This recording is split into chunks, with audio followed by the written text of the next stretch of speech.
एरियोपैजिटिका। Good morning everyone. आज हम पढ़ेंगे एरियोपैजिटिका। एरियोपैजिटिका जॉन मिल्टन के द्वारा लिखी गई है।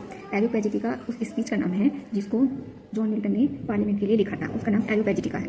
1644 में 1644 में ये स्पीच लिखी थी जॉन मिल्टन ने पार्लियामेंट के लिए, जिसको उन्होंने एरियोपैजिटिका का नाम दिया है। 1649 में चार्ल्स फर्स्ट को बिहेड कर दिया गया था। बिहेड करने के बाद यहाँ जो शासन आया था वो था क्रोमवेल का, ओलिवर क्रोमवेल का। उसके बाद जब ओलिवर क्रोमवेल का शासन आया तो जॉन मिल्टन को लैटिन सेक्रेटरी बना दिया गया। जब वो लैटिन सेक्रेटरी बन गए उसके बाद उन्हें दो काम थे। जैसे उन्होंने ये कहा कि चार्ल्स फर्स्ट को जो बिहेड किया गया है इसलिए उनको शहीद का दर्जा ना दिया जाए, क्योंकि चार्ल्स फर्स्ट ने फ्रीडम ऑफ स्पीच छीनी थी लोगों के, उनके हक छीने थे, अधिकार छीने थे लोगों के, इसलिए उनको शहीद का दर्जा ना दिया जाए और ऐसे राजा को मृत्युदंड दे सकते हैं, ये उन्होंने कहा, जो लोगों के अधिकारों को छीनते हैं। उन्होंने उसी टाइम फिर सेक्रेटरी बनने के बाद दो बुक लिखी थी, जिसमें से एक पहली बुक है tenure of Kings and magistrate और दूसरी है इकोनोक्लास्ट। इन दोनों में भी उन्होंने यही बात कही है कि फ्रीडम ऑफ स्पीच होनी चाहिए और ऐसे राजा को मृत्युदंड दे सकते हैं जो लोगों के हक को छीनता है।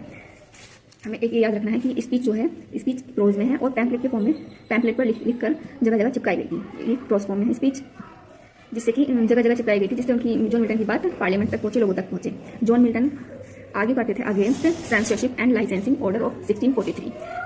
जब चार्ल्स फर्स्ट यहाँ पर किंग थे तो 1643 में 1643 में वो सेंसरशिप एंड लाइसेंसिंग का ऑर्डर लेकर आए थे। इसका मतलब है कि कोई भी बुक या वर्क पब्लिश होने से पहले आपको उसमें अप्रूवल लेना होगा। तो ये चार्ल्स फर्स्ट को ही पहले से ही समझ आने लगा था कि कोई उनके खिलाफ बोल सकता है या बुक लिख सकता है, इसलिए वो पहले ही सेंसरशिप एंड लाइसेंसिंग ऑर्डर लेकर आए। जो जॉन मिल्टन को बिल्कुल पसंद नहीं था, वो फ्रीडम ऑफ स्पीच को चाहते थे और वो उनके इस लाइसेंस के अगेंस्ट हमेशा आर्ग्यू करते रहते थे।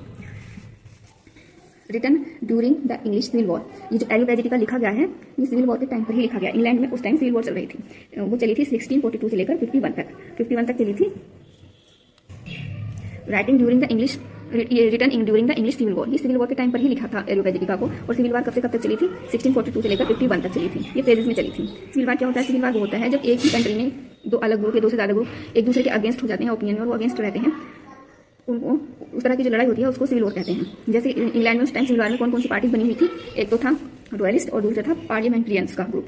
तो इस रॉयलिस्ट को जो सपोर्ट करते थे, जो रॉयलिस्ट में आते थे वो थे सपोर्टर ऑफ चार्ल्स फर्स्ट और कैविलियर्स पोएट थे, और जो इसमें आते थे पार्लियामेंट के सपोर्ट में आते थे वो सपोर्टर्स ऑफ पार्लियामेंट के रहेंगे, और राउंड हेड्स थे प्यूरिटन्स में ही मिल्टन कहते हैं। ये मिल्टन पार्लियामेंट को सपोर्ट करते थे।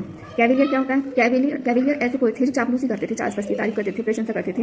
उनका मानना था कि ये तो उनका किंग का हक होता है ऐश और आराम में रहने का। वो इनमें जो राइटर है वो है John Suckling, Robert Herrick, Richard Lovelace और थॉमस कैरियो। अब हम सबसे पहले ये देखेंगे एरियोपैजिटिका ही नाम क्यों रखा जॉन मिल्टन ने। एरियोपैजिटिका नाम इसलिए रखा था, ये अभी हम बताएंगे एरियोपैजिटिका नाम इसलिए रखा था